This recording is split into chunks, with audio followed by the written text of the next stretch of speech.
Hoy vamos a hablar acerca de un tema también muy importante. Hemos hablado un poco acerca de cómo podemos evangelizar a una persona que se cree buena persona, ¿sí? Y básicamente cuando alguien se cree buena persona, sabemos que lo llevamos al espejo de la palabra de Dios para mostrarle que no es buena persona, para que siendo confrontada con su pecado, esa persona pueda darse cuenta de su necesidad de un Salvador.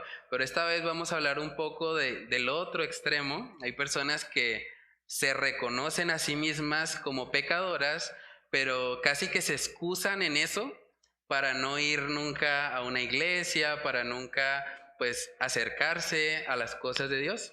Porque esas personas dicen, no, es que yo soy tan malo que yo no puedo, o sea, yo piso una iglesia y se quema. O sea, hay personas que llegan a pensar de esa manera, y es importante que también nosotros sepamos cómo abordar a este tipo de personas y cómo ayudarles a ver que aunque ellos presentan eso como algo de humildad, como que ellos reconocen sus fallas, realmente detrás de eso lo que hay es orgullo, porque ellos se están convirtiendo en sus propios jueces.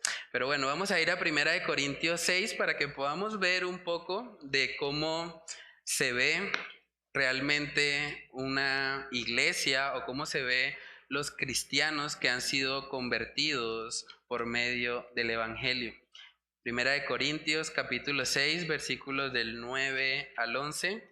Si alguien tiene ahí ese pasaje, lo puede leer. ¿No sabéis que los injustos no heredan el reino de Dios?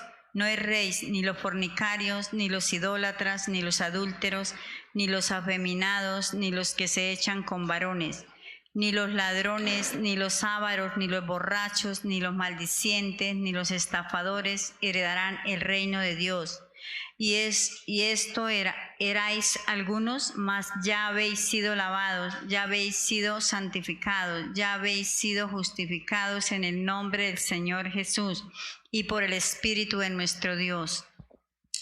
Amén. Tremendo eso, ¿no? Imagínense por un momento cómo sería la congregación de Corinto.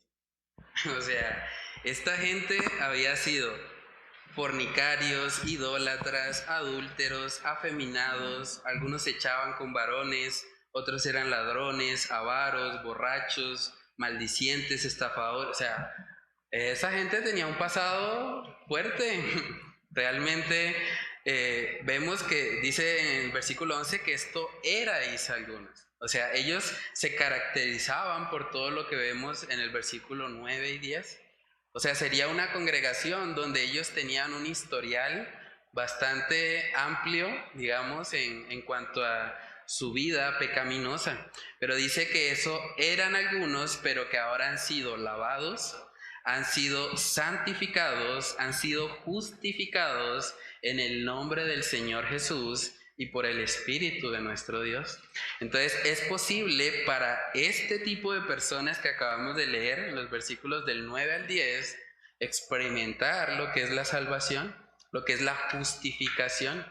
Entonces muchas personas que argumentan, no, pues es que yo soy muy malo, yo he cometido muchos pecados, yo definitivamente no puedo acercarme a Dios por causa de lo malo que soy.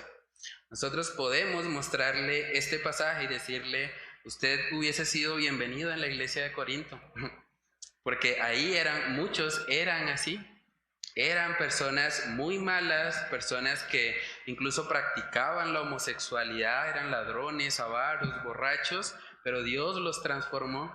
Y así como Él lo hizo en Corinto, Él lo puede hacer en la vida de cada persona que hoy por hoy reconoce a Cristo como su Señor y Salvador. Entonces coloqué ahí en la parte de reflexiona para que podamos interactuar un poco. ¿Por qué muchas personas se mantienen alejadas de Dios argumentando que son demasiado malas para que Dios las escuche? ¿No les ha pasado eso alguna vez? Bueno, a mí me pasa mucho también por lo que soy pastor. Hay personas que me dicen, usted que está más cerca a Dios, usted pídale a Dios por X o Y petición. Y es como que ellos mismos reconocen que son pecadores, pero al mismo tiempo no hacen nada para cambiarlo. O sea, como que lo tienen como un estado permanente para ellos y para sus vidas. ¿Por qué creen ustedes que eso sucede? O sea, porque hay personas que argumentan, yo soy demasiado malvada, demasiado pecadora para ir a una iglesia o para buscar de Dios, entonces no, realmente no me voy a acercar a nada de las cosas espirituales porque soy muy malo. O sea, ¿qué razonamiento, qué mentira han creído para ellos pensar de esa manera? ¿No? ¿Nadie? Pues Sí. como que para Dios, primero que para Dios es imposible transformar la vida de esas personas o llegar a perdonarlos. En Sí. segundo lugar, yo creo que también como el sentimiento de la culpa. Pero creo que más allá de eso es el hecho de que es más fácil quedarse así que pues que ir a Dios. Sí. Sí, de hecho eso tiene que ver también con lo que vamos a seguir hablando porque, o sea, esa es la excusa, por así decirlo. Yo soy muy malo. Eso nos pasa mucho, por ejemplo, en la iglesia de Café Madrid. Yo he hablado con muchos de los que están ahí en el sector, que uno los ve, incluso les he predicado a algunos cuando han estado consumiendo el vicio y ellos mismos reconocen y dicen, no, yo no voy a la iglesia porque yo sí creo en Dios, pero yo a la iglesia no entro porque yo sé que soy un pecador, yo creo que yo entro, y me lo han dicho así, yo entro a la iglesia y se quema, porque yo soy muy malo, perverso. Pero parte de la mentira que ellos han creído es que ellos tienen que limpiarse primero para que Dios les acepte. Y eso es completamente falso. Todos somos pecadores. O sea, todos estamos destituidos de la gloria de Dios. El orden es, yo voy a Dios y Dios es el que me limpia. Yo no tengo que limpiarme de antemano. De hecho, no puedo limpiarme de antemano. O sea, necesito a alguien que me ayude. Por eso es tan importante el Evangelio. Y por eso dice la palabra que Cristo vino a buscar y a salvar lo que se había perdido. Cristo no vino por buenas personas. Cristo vino por pecadores, porque sabía que nosotros necesitábamos un Salvador. Entonces coloqué ahí también qué relación hay entre ese pensamiento de que no puedo acercarme a Dios porque soy muy malo y la autojustificación.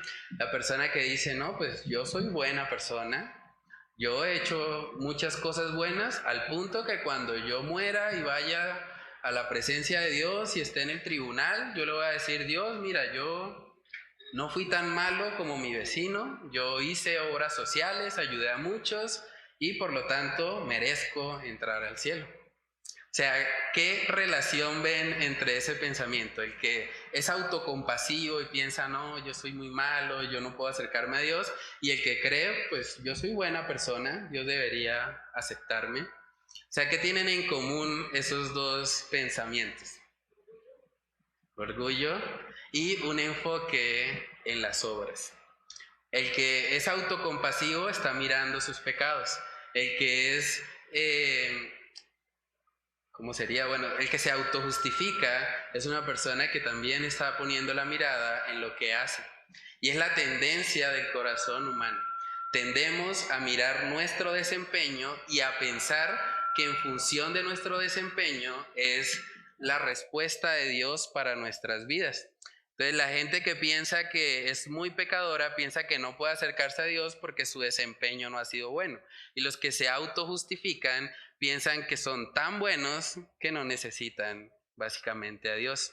Entonces coloqué ahí también como pregunta, ¿existe algún pecado aparte de la blasfemia contra el Espíritu Santo que Dios no perdone?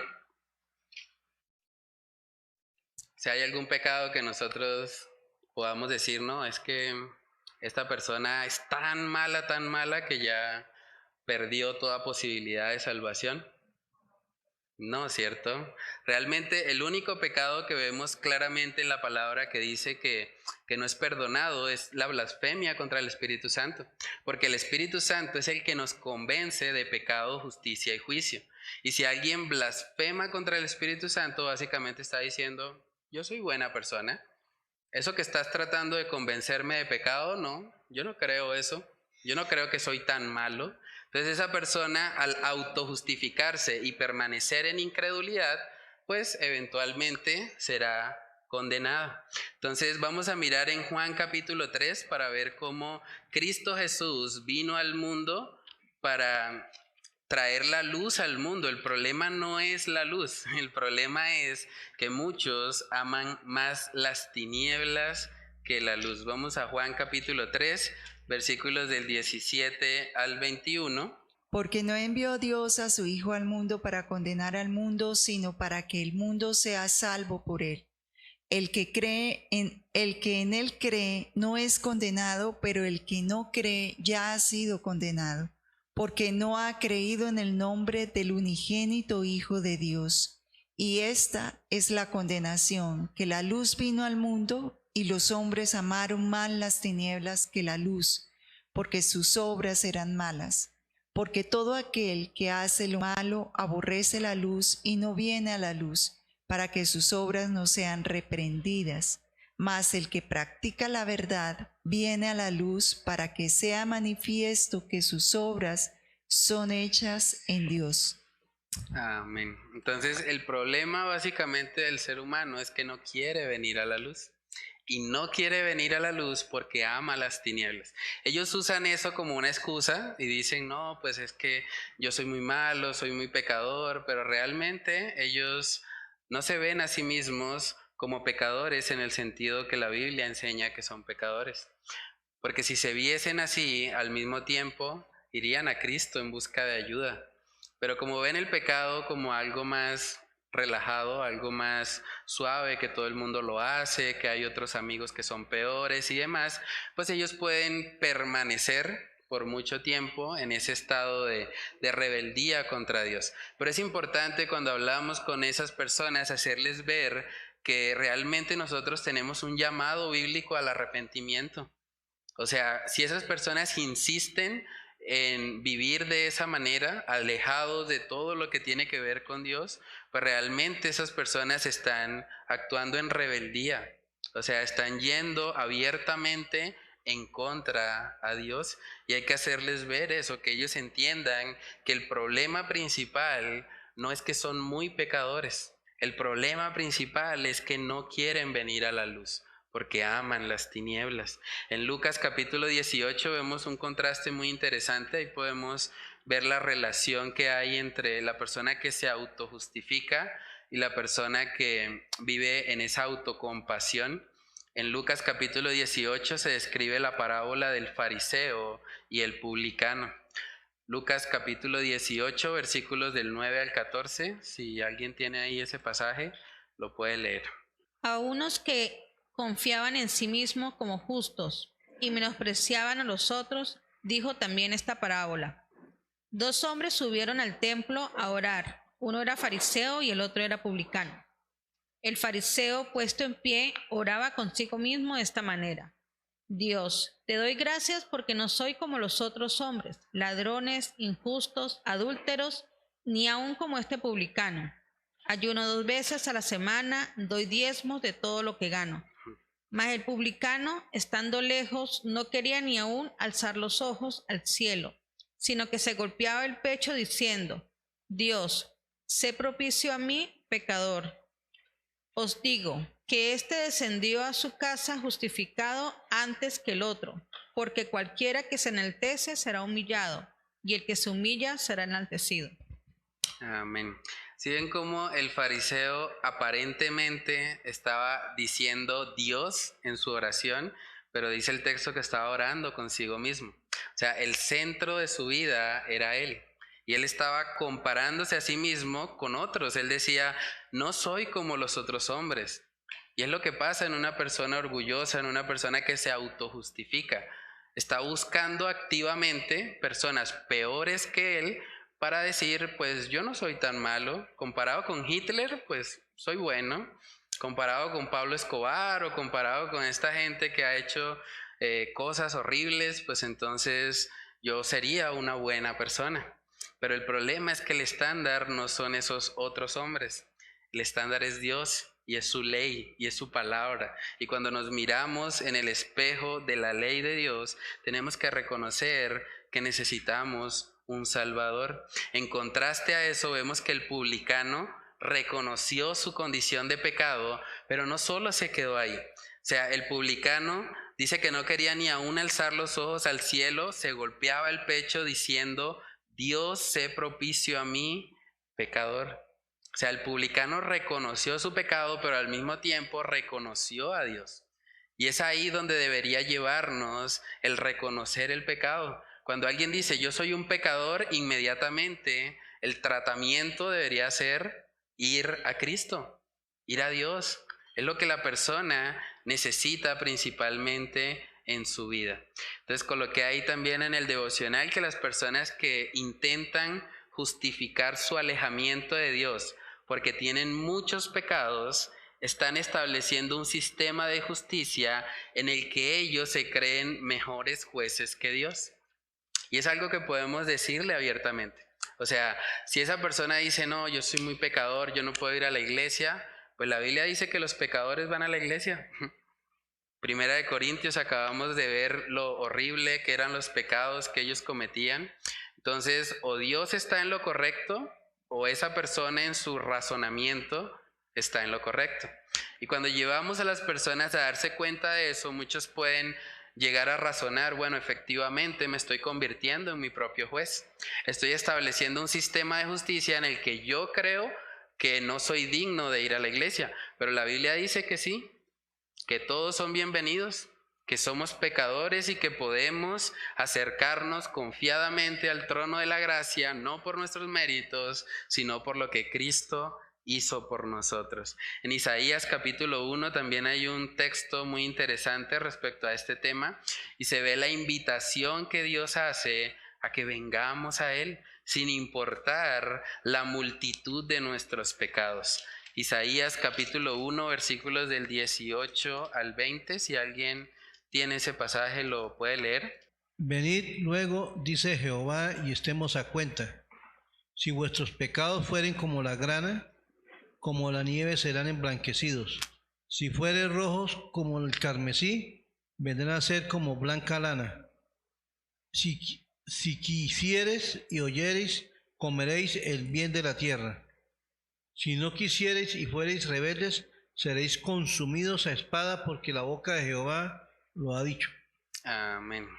Es un principio que decía el profeta Isaías al pueblo de Israel, venid. O sea, hay una invitación, venid luego, dice Jehová, y estemos a cuenta. O sea, si la larga lista de pecados es muy, muy grande, inmediatamente dice acá que vendrán a ser como blanca lana, si son puestos delante de Dios. Pero el problema principal es lo que dice el versículo 19. Si quisiereis y oyereis, comeréis el bien. Pero si no quisiereis y fuereis rebeldes, entonces seréis consumidos.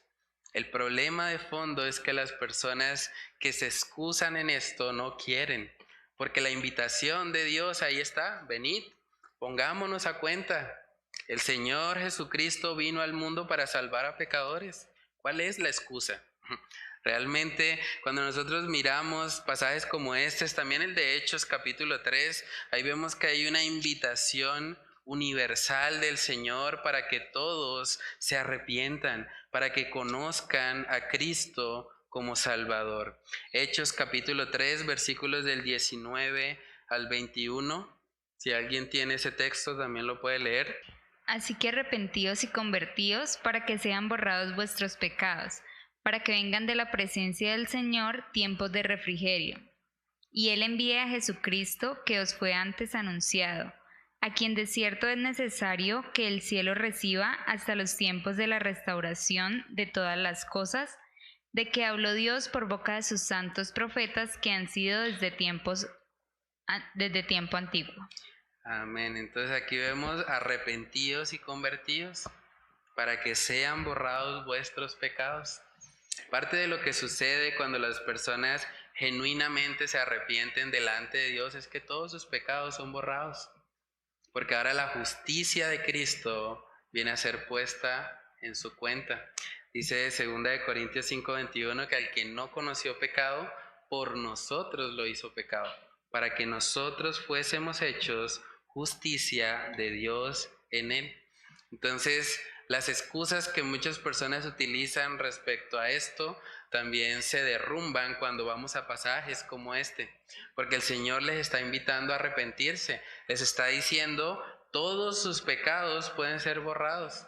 ¿Qué hay que hacer? Arrepentirse y convertirse a Él de todo corazón.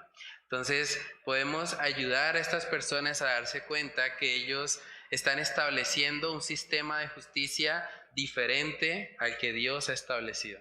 Dios dice que todo aquel que en Él cree no se pierde, sino que tiene vida eterna. Pero el problema es que muchos no han querido creer. Entonces coloqué ahí también en la parte de aplica que es importante que las personas que luchan con un pasado pecaminoso conozcan que Dios tiene el poder para salvar aún al más vil pecador. Personajes como el apóstol Pablo, Zaqueo, Moisés, Abraham, Jacob, Rahab, Ruth, entre otros, nos enseñan lo que Dios puede hacer en la vida de un gran pecador o pecadora que se arrepiente y pone su fe en Cristo. Algo que también ayuda mucho cuando se está tratando de evangelizar a estas personas es mostrarle lo que Dios ha hecho con grandes pecadores. Podemos pensar en algo que fuese un pecado del apóstol Pablo antes de convertirse. Blasfemo, sí. Era también un asesino de cristianos, perseguidor, ¿sí? Alguien que activamente iba en contra a todos los cristianos. Él participó, de hecho, fue cómplice de la muerte del joven Esteban y realmente era un hombre sanguinario. O sea, dice la palabra que él respiraba muerte por los cristianos. O sea, era un hombre cruel. O sea, el apóstol Pablo podría ser análogo a lo que hoy vemos como un sicario, alguien que está buscando activamente cómo quitarle la vida a otros. Y este hombre de repente se convirtió al Señor, su vida fue transformada y terminó siendo el autor que más libros ha escrito del Nuevo Testamento. Imagínense lo que Dios puede hacer con un sicario, con un asesino. O sea, el Señor puede glorificarse en la vida de cualquier persona. ¿Recuerdan a Zaqueo? ¿Qué pecado vemos de Zaqueo antes de conocer al Señor? Zaqueo era un publicano y además era un estafador. O sea, él era alguien que probablemente iba a cobrar más impuestos de lo que debería para quedarse con esos impuestos. O sea, era un ladrón, un estafador. Y este hombre de repente tiene un encuentro con el Señor y dice la palabra que él mismo, probablemente con las mismas personas que había estafado, porque lo dijo públicamente, él dijo, al que le deba, le pago 4 veces lo que le robe. O sea, eso habla de una transformación de su vida, de su corazón. Entonces, si Dios transformó a Zaqueo, puede transformar a cualquier ladrón, a cualquier persona que viene a Cristo Jesús en arrepentimiento y fe. ¿Recuerdan a Moisés? ¿Qué pecado vemos en la vida de Moisés? También fue un asesino, un hombre iracundo, ¿cierto? Reaccionó con violencia cuando vio que estaba siendo ultrajado el pueblo hebreo. Pero después de 40 años en el desierto, donde Dios trató puntualmente con Moisés, vemos luego en el libro de Números que se convirtió en el hombre más manso sobre la faz de la tierra. Imagínense, el asesino iracundo, impulsivo, se convirtió en el más manso sobre la faz de la tierra. Entonces Dios puede transformar a cualquiera, no hay excusas. Abraham, ¿qué pecado recordamos de Abraham? Idólatra, mentiroso, no solo una vez, mintió por lo menos 2 veces. Por salvaguardarse, él puso en riesgo a su esposa, o sea, un mal esposo. Un esposo no debería hacer eso por su esposa, ¿cierto? La puso en riesgo, podía haber sido violada, podía haber terminado incluso muerta, pero Abraham pensó en sí mismo, en salvarse el pellejo él, y mintió en contra de Dios. Pero luego vemos en la palabra, en pasajes como Romanos capítulo 4, en el que vemos que se reconoce a Abraham como un hombre de fe. Y eso tiene que ver con el hecho de que él, a pesar de sus pecados, fue un hombre que reconoció su necesidad de Dios y de un Salvador. ¿Qué tal Jacob? ¿Qué pecados vemos en Jacob? Un tramposo, un engañador, alguien que fastidió mucho a su hermano, le robó la bendición, de hecho, a su hermano, la bendición de su papá. Y este hombre era realmente malo, pero este hombre, a pesar de sus pecados, llegó a ser Israel, el padre de las 12 tribus y el que Dios usó también grandemente como uno de los patriarcas. Entonces, realmente Dios puede transformar a cualquiera. ¿Qué tal con Rahab? ¿Recuerdan el pecado de Rahab? La prostituta. Es impactante porque incluso ya aparece en el libro de Hebreos, en el capítulo 11, donde se describe a los héroes, ¿sí?, de la fe. Ahí vemos que aparece el nombre de Rahab, y es curioso que la palabra dice Rahab, la ramera.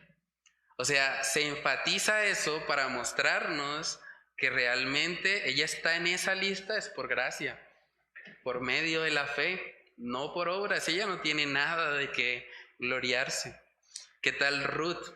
Una moabita, una persona que vivía en un pueblo idólatra, un pueblo que iba en contra de Dios, en contra a los principios que el Señor había establecido, pero esta mujer conoció al Señor y estuvo dispuesto. De hecho, dice la palabra que Ruth llegó a formar parte de la genealogía de nuestro Señor Jesucristo. Entonces vemos hombres y mujeres con una larga lista de pecados, pero que Dios les transformó y que les usó realmente para su gloria. Entonces lo mismo puede hacer Dios hoy en día en la vida del más vil pecador. Lo que necesitamos es arrepentirnos y creer en Él como único y suficiente Salvador. Entonces coloqué ahí al final que por lo tanto es completamente falso afirmar que no puedes acercarte a Dios por causa del pecado. Todos estos ejemplos bíblicos podemos usarlos, y hay muchos más en los que podemos mostrarle a las personas cómo Dios ha obrado de forma específica en pecadores que se arrepienten y vienen a Él. En Isaías capítulo 59 también vemos que el brazo de Dios no se ha cortado para salvar. Isaías capítulo 59, versículos del 1 al 2. Si alguien tiene ahí ese pasaje, lo puede leer. He aquí que no se ha acortado la mano de Jehová para salvar, ni se ha agravado su oído para oír. Pero vuestras iniquidades han hecho división entre vosotros y vuestro Dios, y vuestro pecado han hecho ocultar de vosotros su rostro para no oír. Amén. Entonces, realmente la mano de Dios no se ha cortado para salvar. El problema es que las personas aman más su pecado y quieren vivir en él. Y por eso es que se perpetúa ese estado pecaminoso en el que se justifican diciendo que no pueden ir nunca a la iglesia, que son muy malos, que ellos no pueden acercarse a nada espiritual porque supuestamente su condición pecaminosa se los impide. En 1 de Timoteo capítulo 1 vemos un poco también del testimonio del apóstol Pablo, y de verdad es impactante ver la obra que Dios hizo en este hombre. 1 de Timoteo capítulo 1 versículos del 12 al 17. Sí, si alguien lo tiene ahí lo puede leer. Yo creo que es muy probable que el apóstol Pablo escribiera esto con lágrimas en los ojos, porque está recordando precisamente de dónde lo sacó el Señor. ¿Sí, hermano Dylan?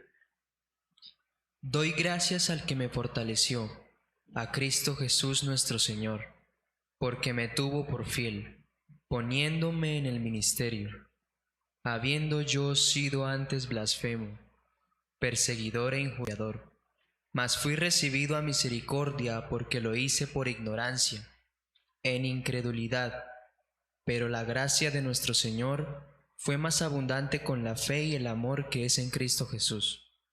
Palabra fiel y digna de ser recibida por todos, que Cristo Jesús vino al mundo para salvar a los pecadores, de los cuales yo soy el primero.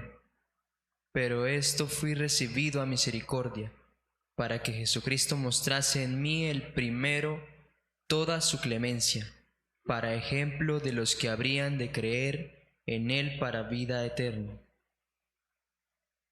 Sí, Por tanto, al Rey de los siglos, inmortal, invisible, al único y sabio Dios, sea honor y gloria por los siglos de los siglos. Amén.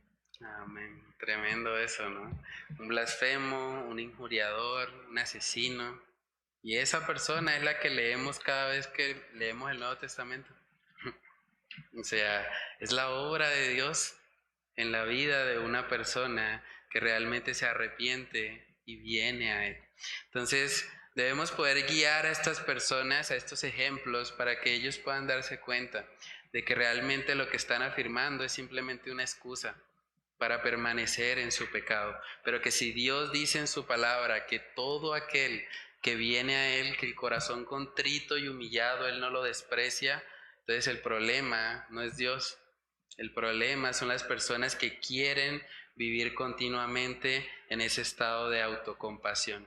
Coloqué también ahí en la parte de razona que detrás del pecado de la autocompasión está el orgullo de creer que Dios me acepta sobre la base de mis buenas obras.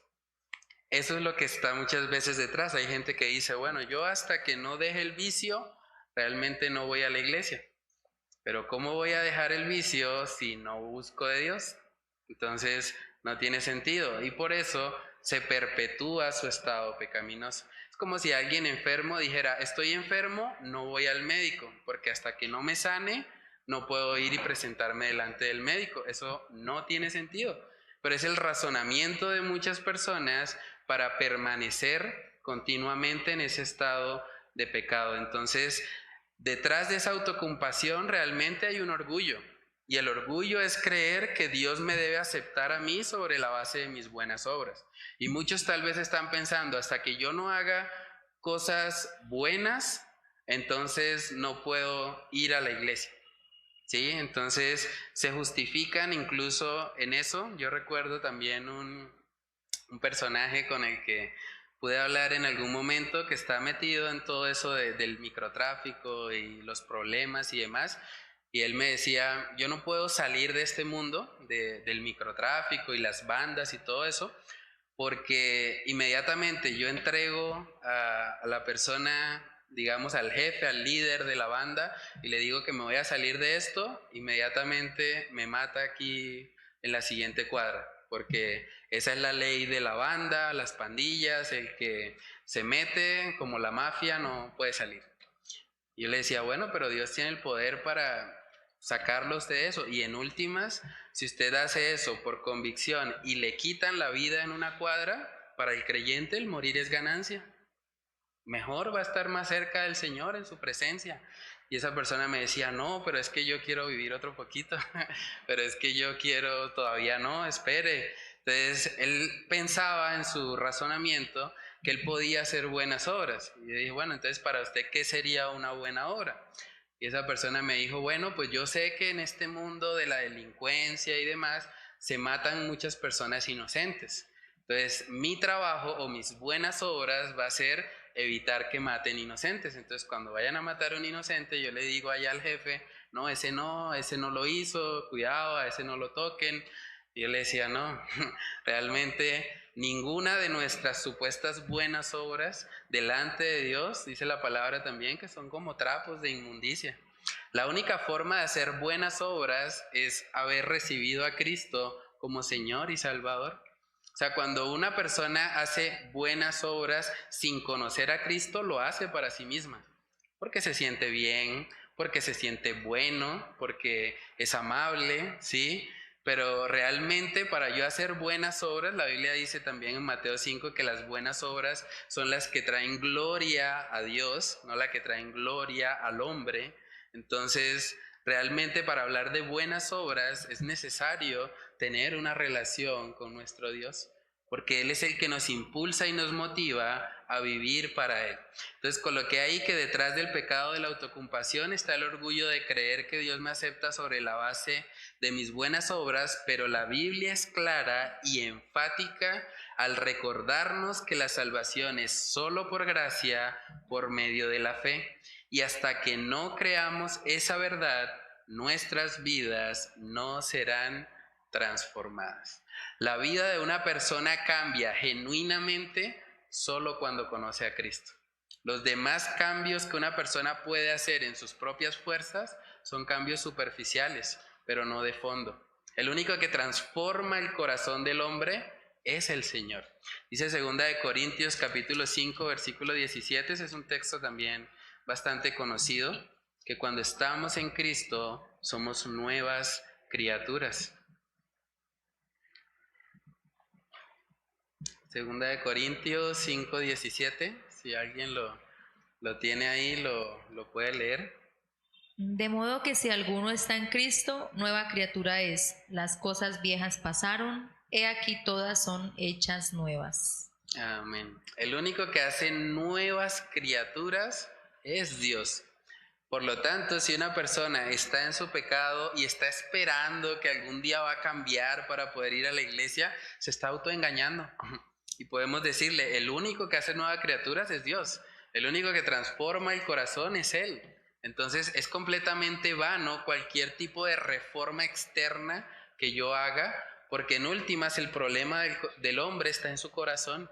Y hasta que su corazón no sea renovado y transformado, esa persona realmente no va a poder vivir conforme a los principios de la palabra. En Lucas capítulo 23 también vemos un contraste bastante interesante entre los dos ladrones que estaban en la cruz.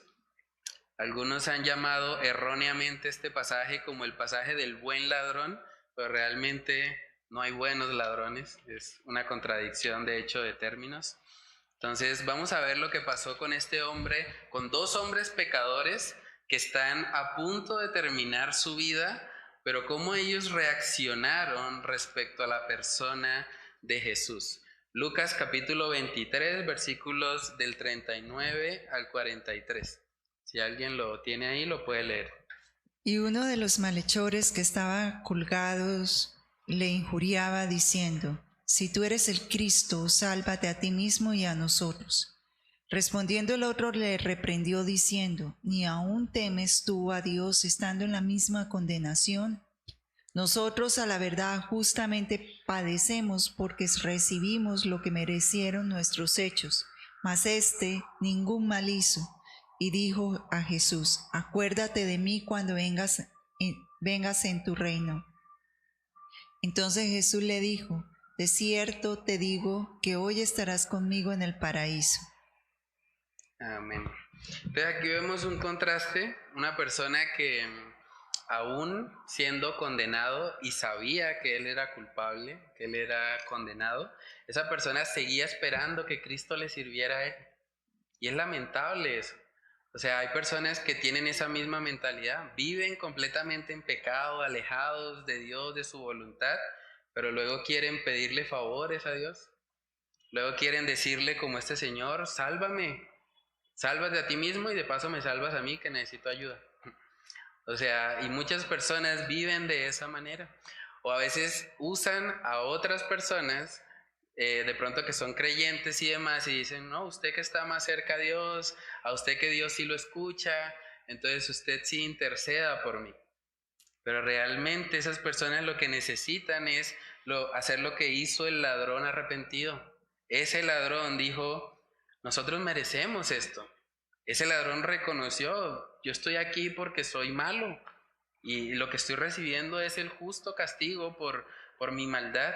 Lo único que le pido a Dios es que tenga misericordia, que se acuerde de mí.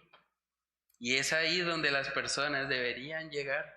El ver la condición de pecado no debería convertirse en una excusa para no acercarse a Dios. Por el contrario, el ver nuestra condición de pecado debería llevarnos a correr a Cristo y a buscarle, porque Él es la única esperanza del pecador. Él es el único que puede ofrecer salvación y vida eterna para todo aquel que en Él cree. Entonces coloqué también ahí una frase para meditar, es parte de una de las actividades de profundización. El pastor Paul Washer dijo que el mayor acto de fe para mí es mirar al espejo de la palabra de Dios y ver todas mis fallas, pecados y deficiencias y creer que Dios me ama exactamente como Él dice que me ama. O sea, cuando nosotros realmente vemos todo lo que hemos pecado, realmente si nosotros hiciéramos una lista, yo creo que no alcanzarían las celdas de Excel. O sea, las páginas de Word probablemente no alcanzarían para escribir la gran cantidad de pecados que hemos cometido. Pero a pesar de eso, es como si el Señor cogiera ese documento de Word o de Excel y le hiciera Control-E, bueno, los que trabajan de pronto con computador, Control-E es seleccionar todo. Y el Señor dijera, bueno, Control-E, tengo todo seleccionado, le voy a dar Delete, borrar. Y de repente esa larga lista de pecados se fue, ya no está ahí.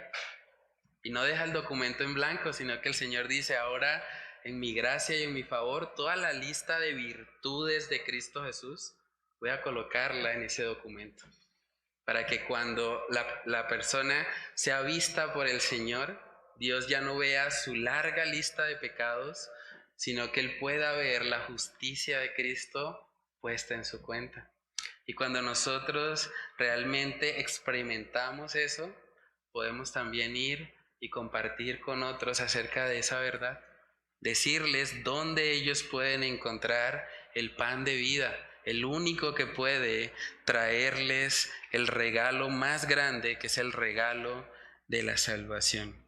Entonces, en la parte de atrás coloqué también unas actividades para profundizar.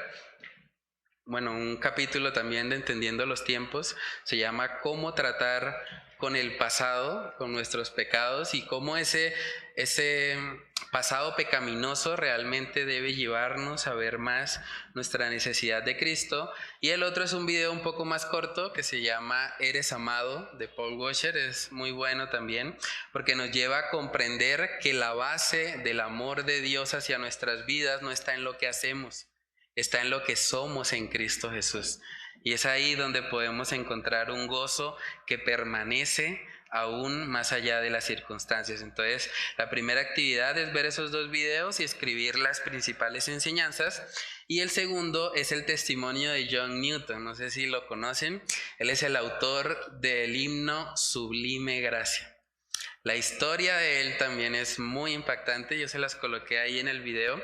Él era una persona que participaba del comercio de esclavos, era una persona que violaba a sus esclavas hasta que las mataba, era un hombre cruel, sanguinario, un terrible pecador que un día tuvo un encuentro con Cristo, con el Evangelio, se arrepintió genuinamente de sus pecados y el Señor lo llamó luego al ministerio.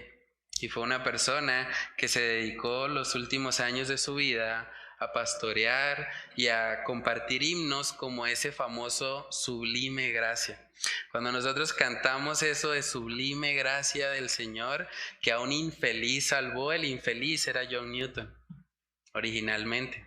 Y ahí está descrito, yo les compartí en el grupo del Faro el testimonio, ahí pueden leerlo para que vean la obra transformadora que Dios hizo en este personaje y cómo Dios le usó luego para escribir himnos como este y para también llamarlo al ministerio para gloria de nuestro Señor.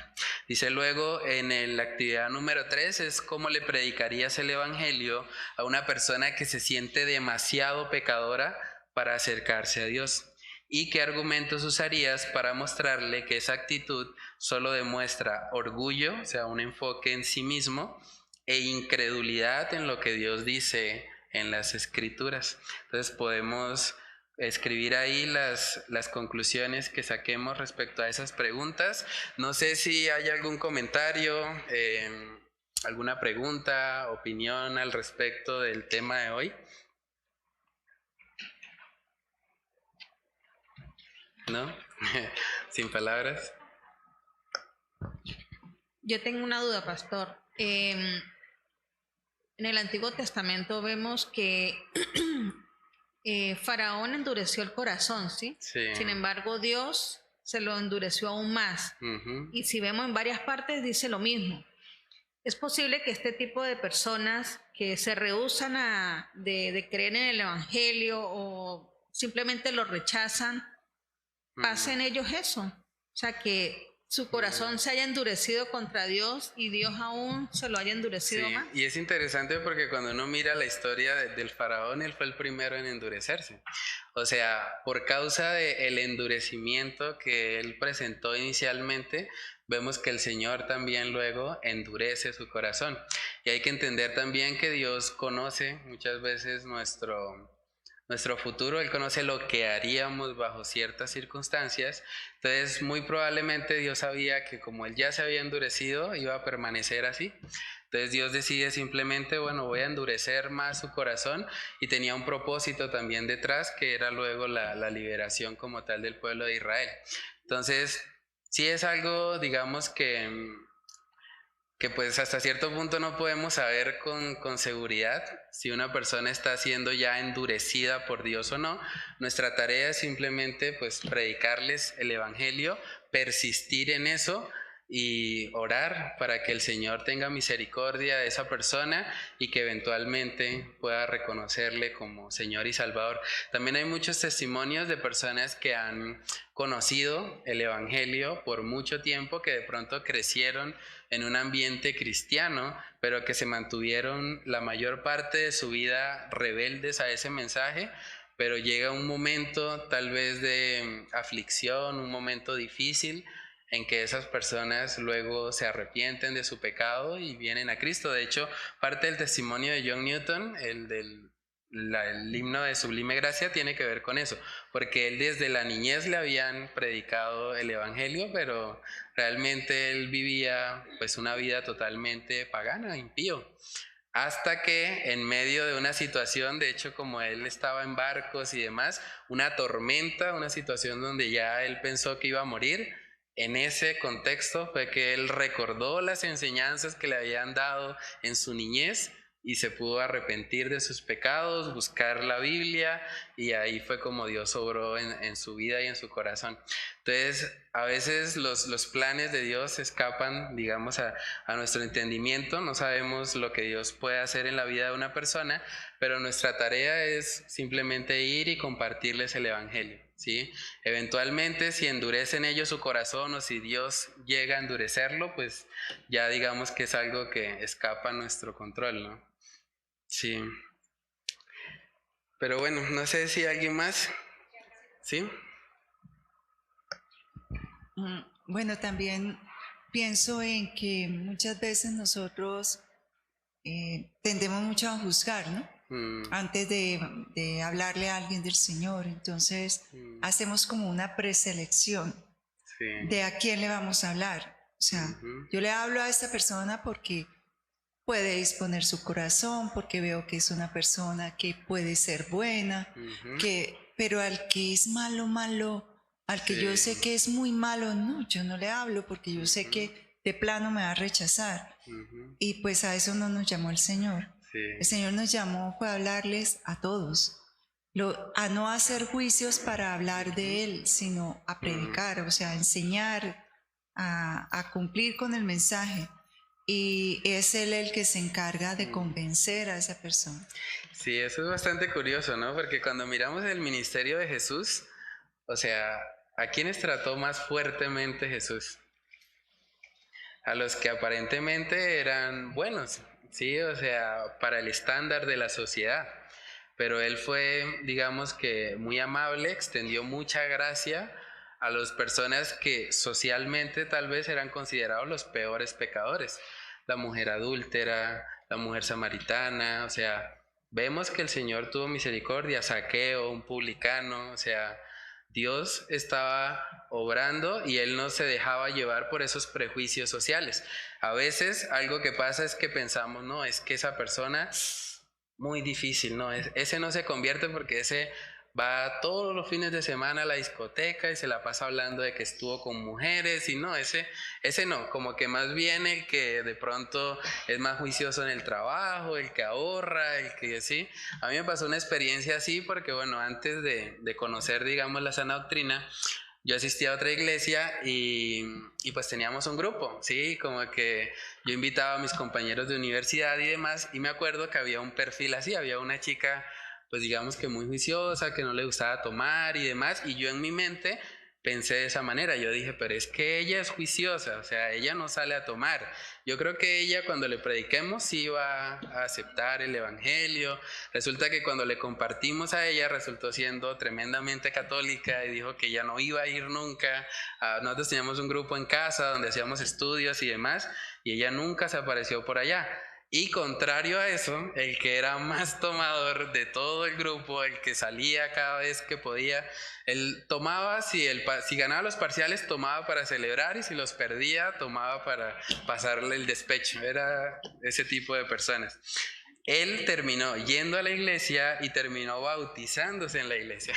Entonces uno dice, bueno, realmente el Señor se glorifica muchas veces y nuestros prejuicios no están, digamos, alineados con los planes de Dios muchas veces. Entonces es importante nosotros no dejarnos llevar de pronto por las apariencias, tratar de como prejuzgar, ¿sí? Tener un prejuicio hacia otras personas, porque aquí vemos en la Biblia que Dios ha salvado todo tipo de personas.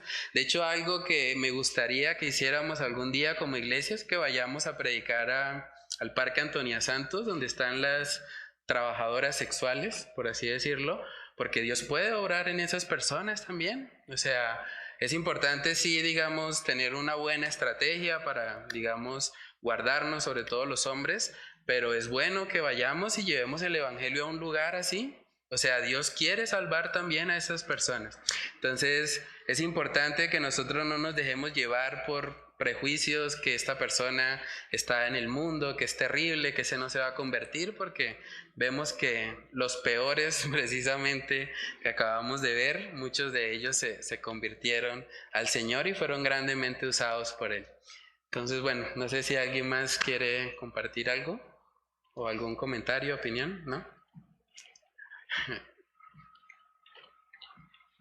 1, 2, 3. Bueno, entonces vamos a orar y vamos a pedirle al Señor que nos ayude a poner por obra lo que hemos estudiado la noche de hoy. Padre, te damos muchas gracias, Señor, por tu misericordia. Gracias por este tiempo, Señor, en el que tú nos permites prepararnos, Señor, capacitarnos para poder dar respuesta, Señor, a los argumentos que muchas personas levantan en contra del conocimiento tuyo, Señor. Sabemos que hay un mundo allá afuera, Señor, que está viviendo en tinieblas y que su problema principal no es el pecado, sino su falta de arrepentimiento, Señor. Sabemos que tú viniste al mundo, Señor, para salvarlo, no para condenarlo. El problema, Señor, es que muchos están amando más las tinieblas que la luz. Padre, yo te pido que tú nos ayudes a poder recordar lo que hemos hablado en esta noche, para que cuando nos topemos con personas que usan esta excusa de que son muy malos, muy pecadores, Padre, que puedan darse cuenta de todo lo que tú has obrado, Señor, en la vida de asesinos, ladrones, mentirosos, fornicarios, rameras. Señor, tú has salvado a todo tipo de personas, Señor, y sabemos que tú tienes el poder para seguirlo haciendo hoy en día, Señor. Por eso te pedimos que tú nos ayudes a guiar a estas personas a ti, Señor, que podamos aplicar los principios que hemos visto, Señor, en esta noche, y que tu Espíritu Santo sea trayéndolos a nuestra memoria para que podamos, Señor, ser efectivos en nuestra evangelización y podamos guiar a todas las personas que estén a nuestro alrededor, Señor, guiarlos hacia ti, Señor. Ayúdanos a tener esa pasión por las almas, por los perdidos, y a vivir cada día, Señor, para gloria y honra de tu nombre. Oramos, Señor, todas estas cosas en el nombre de tu Hijo amado Jesús. Amén y amén.